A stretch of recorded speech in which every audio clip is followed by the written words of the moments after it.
ברשותכם. Okay. Okay, thank you to everyone for joining.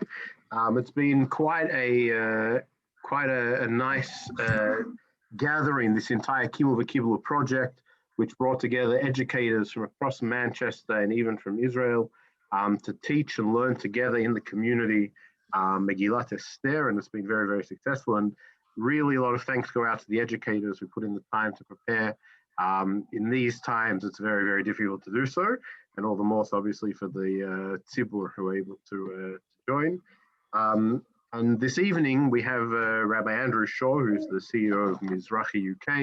I'm very fortunate to work under Rabbi Shaw and learn from him and his leadership.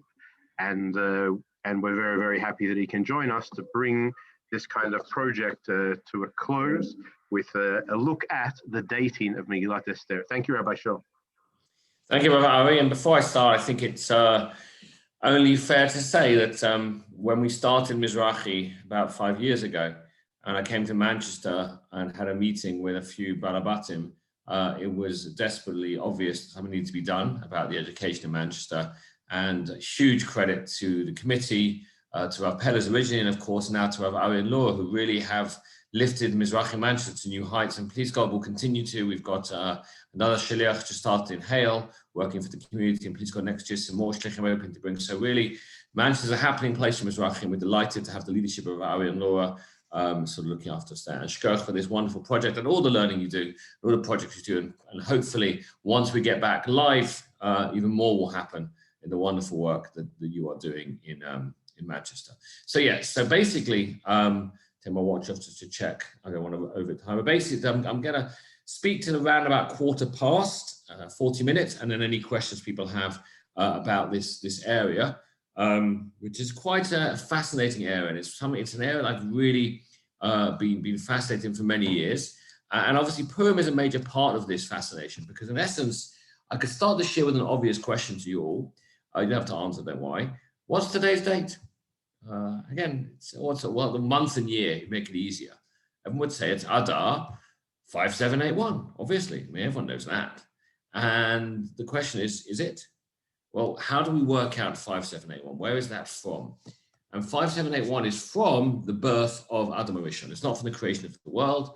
Again, we can get into big debates about how old the universe is. Obviously, as far as I'm concerned, the earth is billions of years old, but the actual date of birth of Adam and Eve and the beginning of the human story, or the human story of the Torah, was 5781 years ago. And we work out those dates based on what's called Seder Olam, which basically calculates the various times the Torah gives us, how long Adam lived for and his children. You know, the flood happened in 1656. Abraham was born in 1948. Good year to be born if you are the first Jew to Israel, but 1948 in terms of the Jewish calendar. Yitzchak was born 100 years later, 2048, and the Exodus was 400 years after. Yitzchak was born 2448. That's all very simple, everyone knows that we came out in 2448. I'm going to share the screen now, just because this is where it gets not complicated, but you have to understand a little bit more about Jewish dating, not as in meeting boys and girls, as in the dates of the Jewish calendar. You understand. Okay, so where is it? Okay, so in essence, the first source we're going to look at is source 1 from Kings. Because obviously what happens after the Exodus, we entered Israel, eventually under Yehoshua, and then eventually we had the kings, and Solomon built the first temple. And it says, in the 480th year, after the Israelites left the land of Egypt, but all these sources are obviously in Hebrew and Aramaic, just for speed, I've put them in English. In the month of Ziv, that is the second month, the month of Iyar, in the 4th year of his reign over Israel, Solomon began to build the house of the Lord. That is Beit Rishon, that is the first temple, and that is basically a date we can never work out. If it's the 480th year after we left the land of Egypt, we know we left the land of Egypt with 2448. We know that it was 2928. Very simple maths here. Okay, now what about the next big date we know?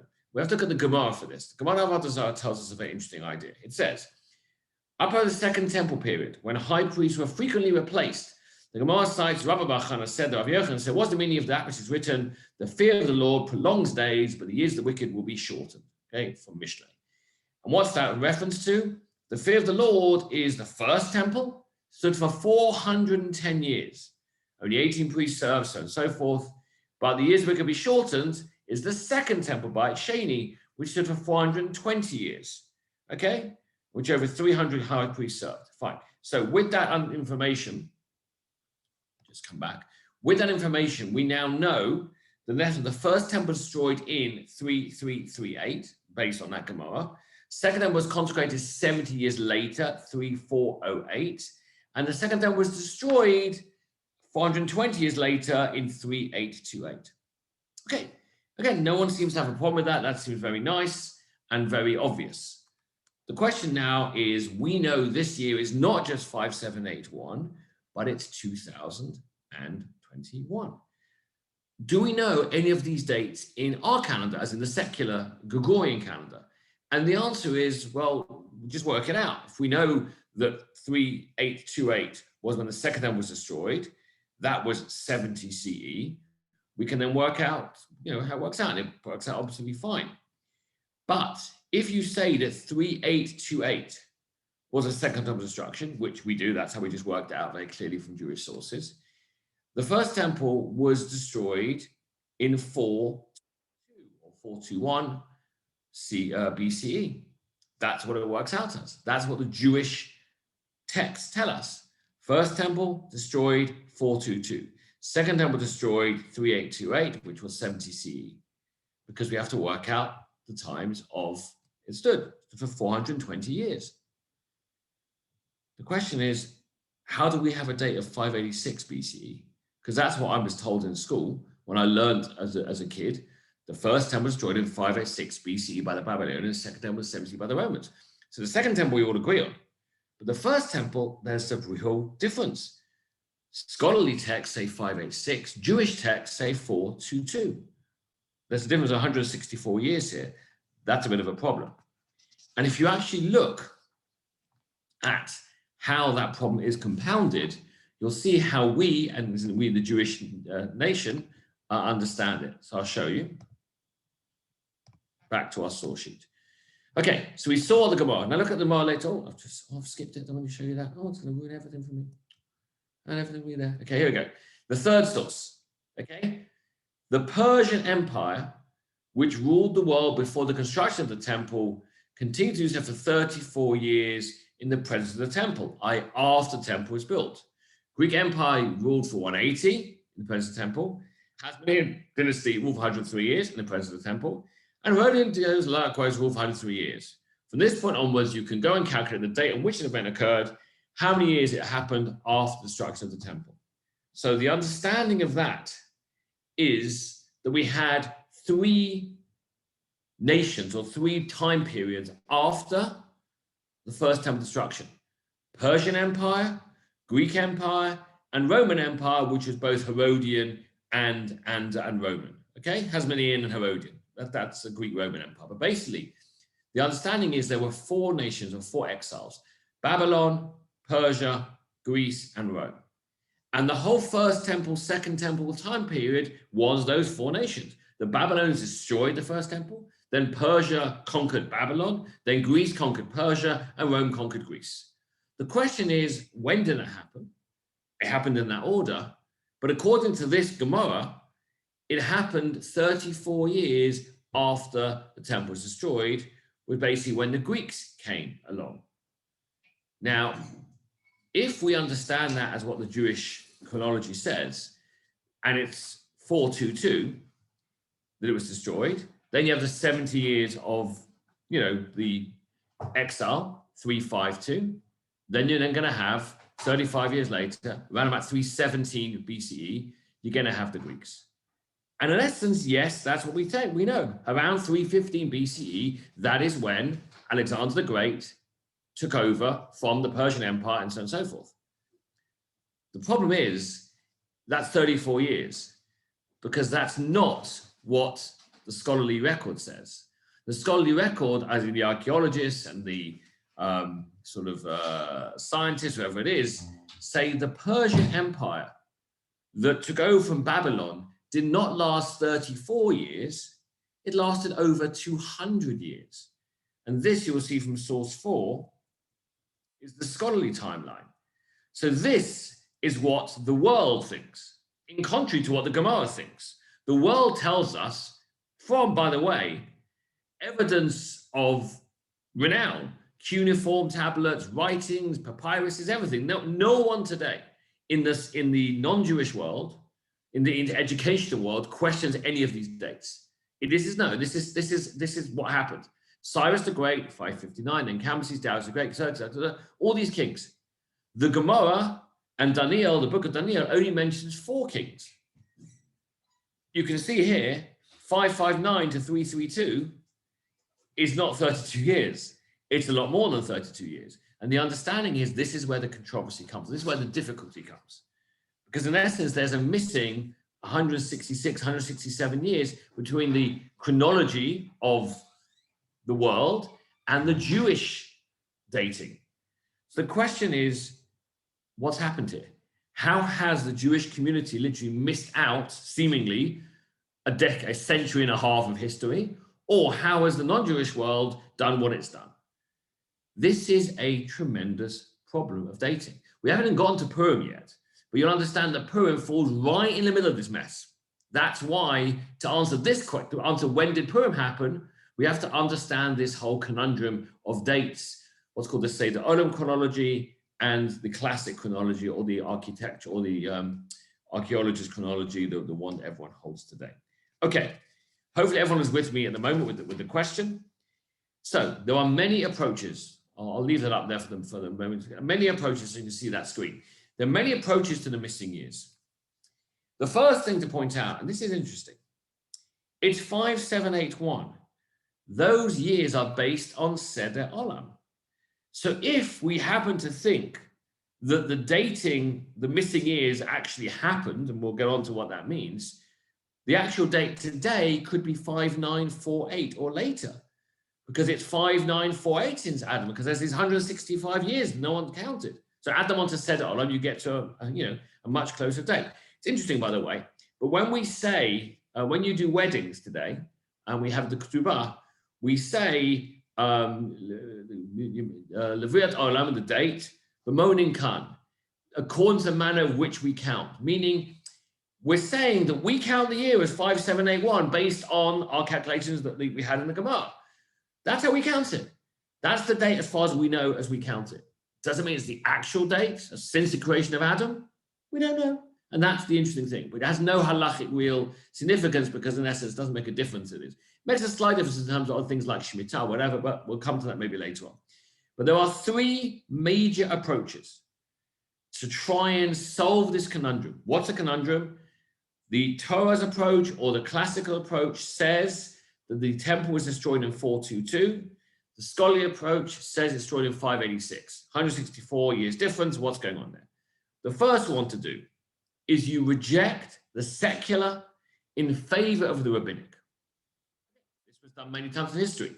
Sadia Gaon in the 10th century said, when they first sort of realized that there was a disparity in the 2 dating systems, said the Christians manipulated data. Rabbi Emden, again, also around the same time, a little bit later, said, may God save us from the outsiders. Do I have this? No, I don't have this next one. Both before modern discoveries. What do I mean by that? Meaning all of this, in terms of us knowing that these dates here are correct, we didn't know them until sort of much later on in history, until we actually could translate the cuneiform. But we had the Chazon Ish, whose letters were written way after it was discovered, and he said, the years of the Second Temple are certain based on the rabbis. One must distance himself from thoughts that stray from this view. Praiseworthy is one who does not read external works. Very clearly saying you ignore the secular. Ignore what they say about the dating. It's 420 years from the building of the Second Temple till destruction, not 585 or whatever the secular world tells you. No, 422 to 70 CE is what it is. The opposite one is to reject the rabbinic in favor of the scholarly. Now you could say that's the whole non-Jewish world, but I'm talking about in the Jewish world. And there was a famous rabbi, the Baal HaMaor, in the 12th century, who basically said the following. This is what emerges from the Midrash and analysis of our rabbis, meaning in terms of the dating. However, the correct interpretation, according to literal rendering, is that Cyrus, Artaxerxes, and Darius were different kings. Meaning, as you can see in the dates of Persian kings, you have a couple of Darius, you have 3 Dariuses, you have 4 Artaxerxes, 2 Xerxes. Okay? Basically, what the Baal Ma'or is saying is, in essence, they're different people. What he is saying is that they're all different people. It's implausible, says the Baal Ma'or, that the Persian king could have ruled for a mere 52 years. And therefore, says the Baal Ma'or, it's impossible to maintain 420 years of duration. Something doesn't make sense. So again, it's a classic source. This is not a modern source. This is not a secular. The Baal Ma'or is a very, very well-known. So he has an issue. He doesn't endorse the scholarly consensus. Of course, it didn't exist back in the 14th century, 13th century. But he does reject the rabbinic view that conflated 3 kings after Cyrus. There was just Cambyses, Darius, and Xerxes, that's it. He says that can't be right. And the 34 years of Talmud, he says, can't be right. Something doesn't add up as far as he's concerned. So those are the first 2 opinions. The rejecting the secular and then the rejecting the rabbinic. Okay, there's 2 ways of doing it. But that leaves us an uncomfortable feeling.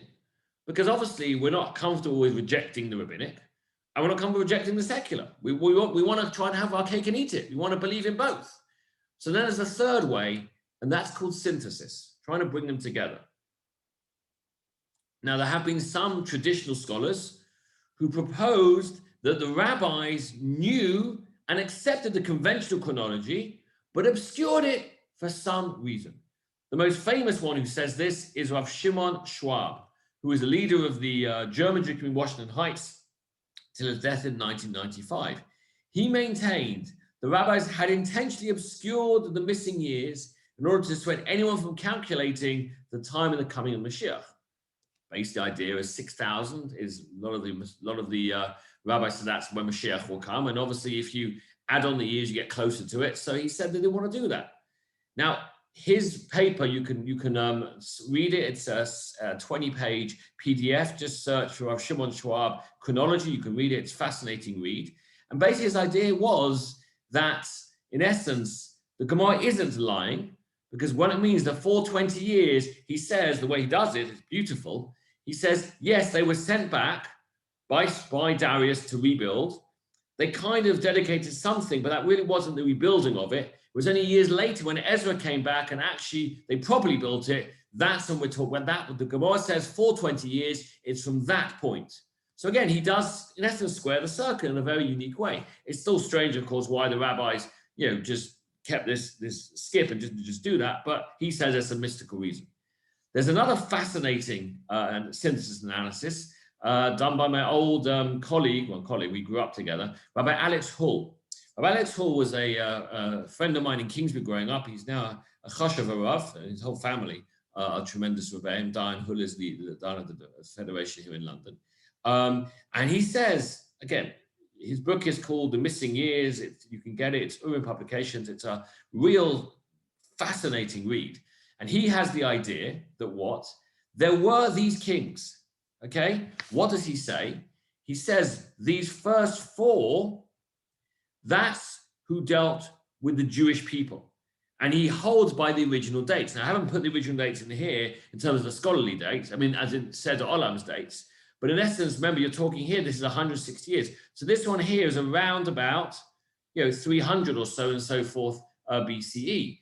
Now, what does he say? He actually says, it's not Xerxes. He says that the Darius, it's a fascinating idea, that the Darius, we say here, Darius III, who has the battle here, which ends up losing to Alexander the Great, is actually Darius the Great. He says it's a different Darius, and it ends around about this time, which you notice, by the way, is about 150 odd years difference, and it gets us almost there. And he says, what's the real thing? That the kings carried on. Persian kings carried on alongside the Greek kings, but they were much lesser kings by then. Now, again, you may say, why have we not heard about this in history? Everyone knows that Alexander the Great, Persian Empire finished, Greek Empire began. Says Rabbi Hall, no, there's another 160 years of Persian chronology. It's just not important because it was a very small empire. Greek was expanding.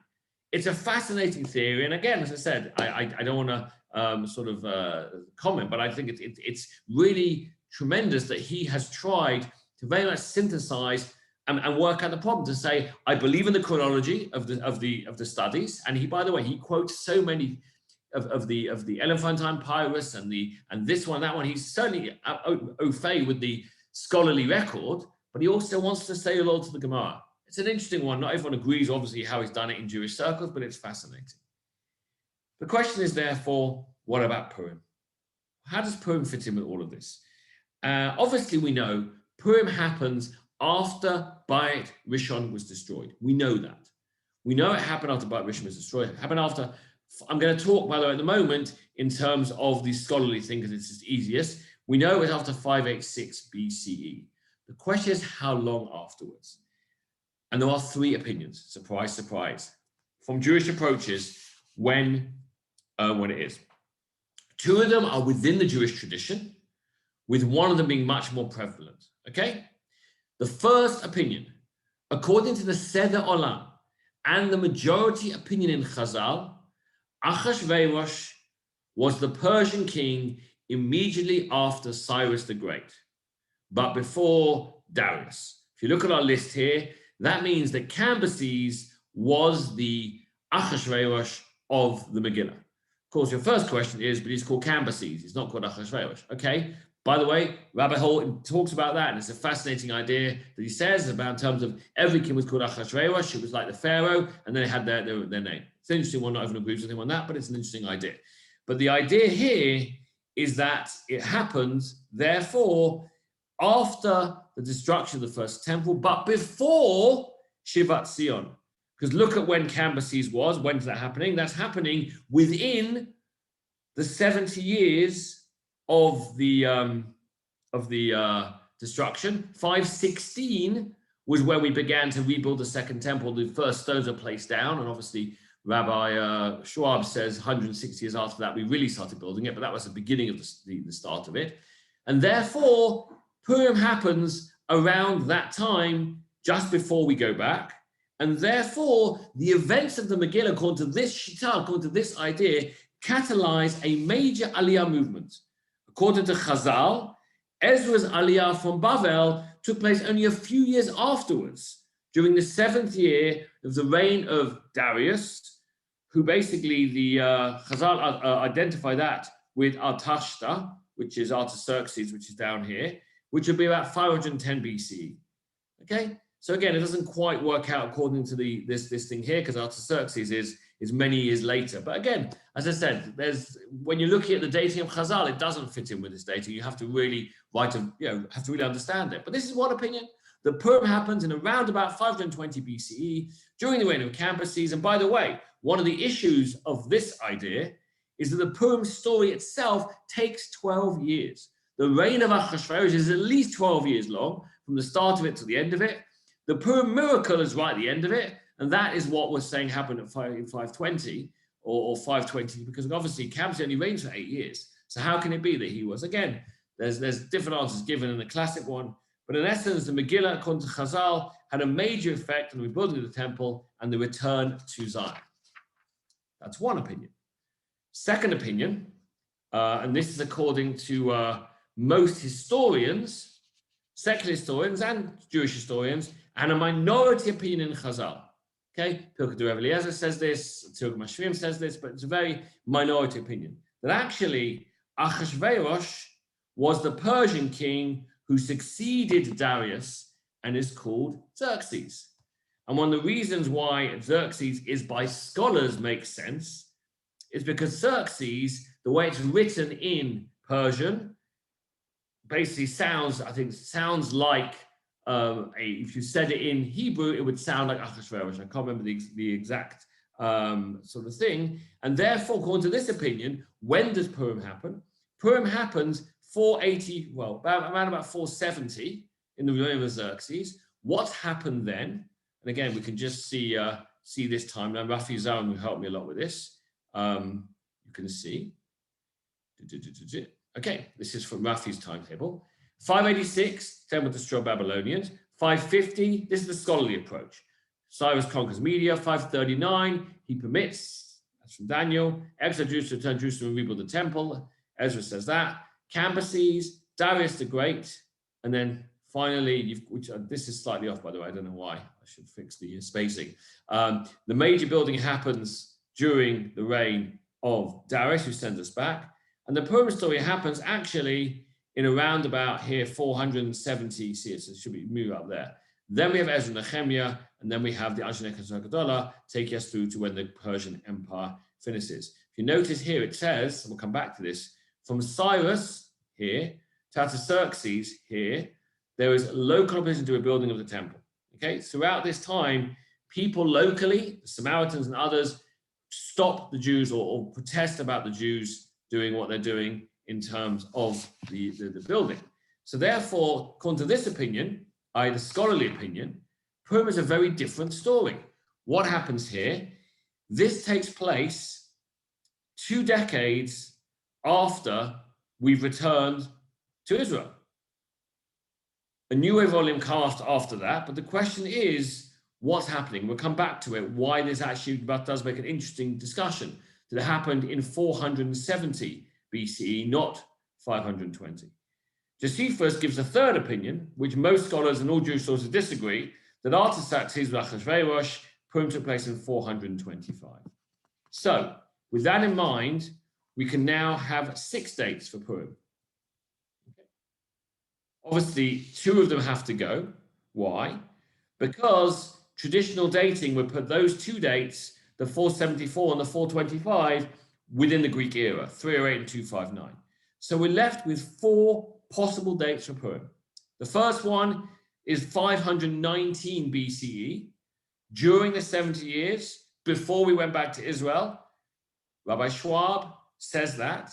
He says it is that date, it's the scholarly date, modern dating, but he agrees with the majority of Chazal that that is the time it happened in 519. Then you have the second opinion, which happened in 474. Xerxes was the king. That's the minority of Chazal. That's the scholarly answer with the modern dating. And who holds that is most scholars in the non-Jewish world hold that as the Achashverosh, that's when Purim story happened. And probably most of the modern Orthodox world holds that that's the date of Purim, 5474. Josephus, holds it's 425. And then, of course, you have the fourth one, which is the same as the first one, just shifted 160 years in the future. So that's the majority of Chazal with traditional dating, Seder Olam. If you look at all art scrolls, that is when Purim happens. Rabbi Hull holds by this date, but what Rabbi Hull does, as I said, he understands that we have to understand the secular dating, and therefore works his whole idea, as I told you, with the shifting of the eras of the Persian and the Greek exiles moving and shifting throughout to happen. So there you have your 4 dates, 519, 474, 425, and 352. What do I think?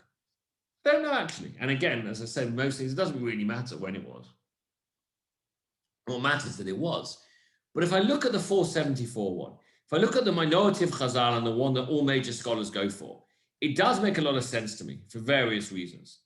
The first thing is to understand that what's happening at the time. Temple is destroyed, we're exiled to Babel.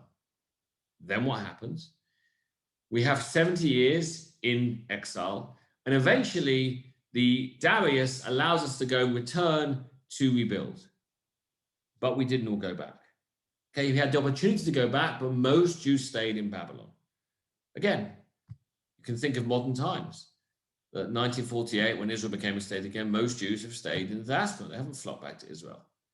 But what happened in the time of Darius, as I showed you from the timeline above, a lot of people, non-Jews in Israel, did not want the Jews coming back. Did not want the Jews to rebuild the temple. So they basically sent delegations back to the Persian king saying, we don't like these guys. This is not good for you. They're going to try and rebel against Persia. So a lot of discussions and a lot of problems. Eventually, it's sorted. I'll tell you how that's sorted in a minute. But therefore, who was Mordechai? Mordechai was one of the Sanhedrin. Mordechai was one of the Anshe against Hakadolah. What's he doing in Shushan? He should be in Yerushalayim. He's one of the leaders. And therefore, one of the answers could be that he was sent by the leaders in Yerushalayim to go to Shushan, to go to where the king had his palace and get it sorted, to represent the Jewish people, represent Israel to the United Nations, and to ask for a bit of help here. then you ask yourself, who was opposing Mordechai in Shushan? Well, of course we know, Haman, Harasha. Where's Haman from? Haman is an Amalekite. He's not a Persian. He's not local to the area. He's also from Israel, from the land.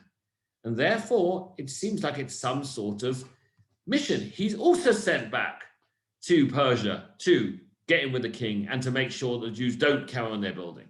And Achashverosh, we know from the Megillah, and we know he was very easily bought. So it seems like very much a good movie here. You got the two sides are sending their guys in to try and get close to the king. And of course, we think that Haman's going to win it, and going to actually his plan is not just to destroy Israel, but destroy the Jewish people. But in the end, of course, Mordechai and Esther win through in 474 BCE. What then happens? Within a few years, Ezra is sent by Esther's son, Achashverosh's son, to sort it out. And basically, from that point onwards, when Ezra arrives, sent by Artaxerxes, who was, I said, the son of Achashverosh, they stop. There's no problems anymore. We can then safely start to rebuild the second temple, and then fit in Rabbi Schwab to say when it happened was actually 420 years before the destruction, around about 350 BCE is when the final building was done, and that's when the second temple began to really be found by Ezra and Nehemiah, and so on and so forth. So that's how Rabbi Schwab makes it to fit in there. The Rabbi Schwab still says Purim happened when he said it happened in 519, despite the things I just said. So we have an idea here that the dating of the Jewish world is cloudy during those times. We all know 70 CE, we all know it's fine. In fact, we all know from the Greek period onwards. And in fact, there's an interesting idea that in 315 BCE, we began to count what's called minyan shtarot. That's when the Jewish dating system actually became part of the secular dating system. So anything from that point onwards, we're pretty clued in on. It's before that. And it just gets cloudy during that time period of the Babylonian Empire. You've seen the sources, and you've seen also the attempt by the synthesis or rejection. And again, it's a fascinating thing. Myself, I think I'm more comfortable with the scholarly consensus and with the minority of Chazal and with the modern Orthodox scholars of today. But again, I think you can argue quite well any of them. Maybe not Josephus. I don't really know why Josephus thought that, but certainly the other ones have good things to say. I want to finish in the last few minutes just with another idea, which I think brings it all together, and to me is what Purim, lesson I learned from Purim when I think about it every year. So what is that? Let's go back to Rav Schwab. Rav Schwab said that Chazal knew. Chazal knew, but they hid the truth until it came out. What does that mean? Rav Schwab is writing this in the 1960s and 1970s. He is fully aware of the archaeology, fully aware of all the discoveries, which is why he himself is troubled, because how can it be? Of course, people writing in the 10th, 11th, 12th that would not be troubled in the same way, because they would have known that there's two different opinions, but okay, so they're wrong, we're right. Well, there's no evidence to say they're right. Now there is. So in essence, you have to ask yourself, when did the truth come out? When did we start to find out what really was the dating of the ancient Persians? It was around about the 1840s. That's when the cuneiform began to be translated, around about that time, 1830s, 1840s, 1850s. What also started around the 1840s, 1850s was the birth of Zionism. The Damascus Blood Libel was in 1840. Moshe Hess very much kind of started writing because of what happened to the Damascus Blood Libel. And it's a whole other shir, which maybe one day I'll give in Manchester, or well, I'm standing in London here, but you know what I mean.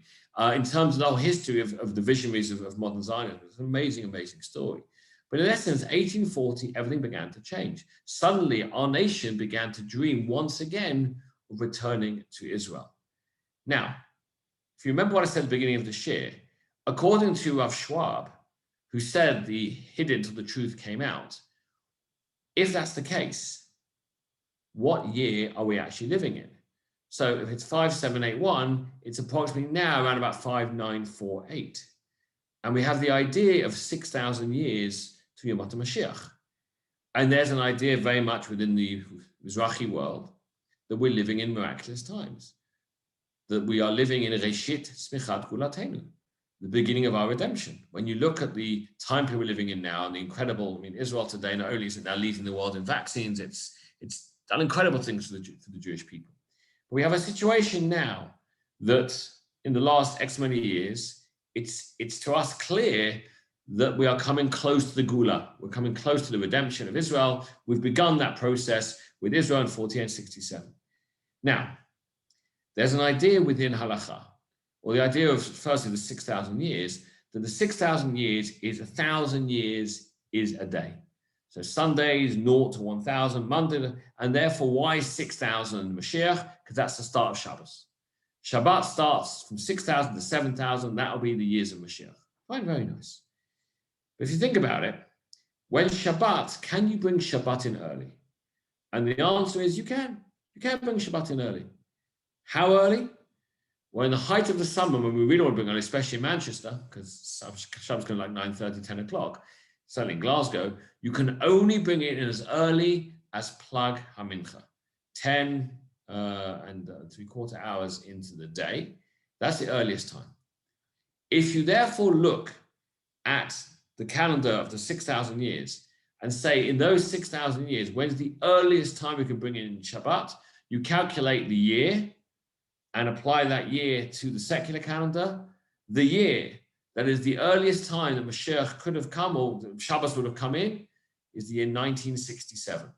According to the new dating I've just said, that is 1967. And what was amazing about 1967, unbelievable, was the whole of the Second Temple period, there was no independence. Think about it. Yes, we went back from Persia and rebuilt the Second Temple under Persian rule, then under Greek rule, then under Roman rule, till they destroyed it. And yes, you could say Hanukkah was true, but that was only Yerushalayim. The rest of Israel was still under the Hellenist rule. Even in the First Temple period, think about it, we only had Yehudah. The 10 tribes were expelled. That was in 721 BCE. So in essence, from 721 BCE, think about it. We didn't have independence over the whole of Israel, the north and Yerushalayim, till 1967. The first time in 2,700 years that the Jewish people in the sovereign state had Yerushalayim and the Galil under their control. It's absolutely astonishing. And that is the date, by the dating, if you follow the scholarly thing, 67, that's the date where the dates tell us Reshit Smichat Gulatenu. And by the way, 67 was far, far more Reshit Smichat Gulatenu than 48. Even Rav Kook said in 48, he wasn't sure whether or not to say Shechianu. By 67, this was not Rav Kook himself, his son. He said for sure. For sure, 67 was a no-brainer. And by the way, that's why there's very little controversy within the modern Haredi world or the Chaldal world in Israel. Some of them don't hold by 48. They don't celebrate Yom Ha'atzmaut. But still 1967, it's a much more widely religiously celebrated because of the nature of it was Yerushalayim. We got back to Yerushalayim. How can you really celebrate in 48 and have Yerushalayim? Now, of course, we don't have Yerushalayim. We don't have the Kotel. We don't have the third temple. But that, in essence, is an amazing idea. And I think, we have to open our eyes. We have to realize what generation we're living in. And again, obviously, part of Mizrahi's ideologies, of course, we should be living there. That's the place to live. That's the place to be in Israel, in United Israel, in this third Commonwealth. But even if it's not living there at the moment, because we're all shlichim for Hashem, trying to do his work wherever we are, it's still to make sure we are educating the Jewish world in this aware of the era we're living in. And Purim shows the battle for Yerushalayim. It shows with the foreign power to let us go back. That's how modern Zionism began. Herzl pleaded with the foreign power. It didn't happen in Yerushalayim. It happened in all the major European countries, in Turkey, in Austria. It happened in Shushan. It didn't happen in Israel, but it was all about Yerushalayim. We are truly living in miraculous times. When you read the Megillah of Purim, and you can realize this week on Thursday night, Friday morning, whether you're hearing on Zoom or please God, are able safely to be in a shul to hear it, think about it. The story we're telling there was of a time period where either we just gone back or we were about to go back. But we were never, even then, we weren't really going back to our country. It was being ruled by the Persians. This time, we asked them to return to go back. We had our own miraculous Purim in 1967 when Hashem saved us from certain destruction. And look at us today. Please God, we should celebrate this Purim in a different way than normal, but to realization that this is what Hashem wants. If Hashem, it's okay to do it in a quiet way this year and to not endanger anybody, to not break any laws. But to realize the message of Purim to me is one of Jewish history. How even in our darkest times, Hashem turned it around for us. Similarly today, in our darkest times, to show up, Hashem turned it around. Within 3 years, we had Israel. Within the 90 after that, we had Yerushalayim. B'mheira v'yameinu. Amen. Purim Sameach. Thank you very, very much to Rabbi Shaw. Thank you to everyone for joining us. Hopefully this Purim will be safe for everyone, happy for everyone. And as Rabbi Shaw said, we should have an nafochu, that our difficult times will become easier. And the real nafochu, that we should all, b'mheira v'yameinu, return to Yerushalayim. Thank you very much. Keep listening to the podcast. It's still going to be running until Tanit Esther. And we wish everyone a Purim Sameach. I have to take a question. I don't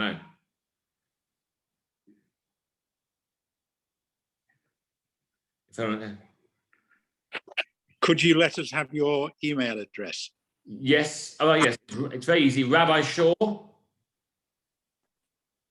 @mizrachi.org. Very simple. Thank you. So Mickey's question, when confronting major issues in Jewish chronology, such as the one you described, what gives you confidence events you commemorate happen described or at all? The idea is no one is debating that Purim happened. I mean, very few people debate that Purim happened. The question is, when did it happen? Whether it happened just before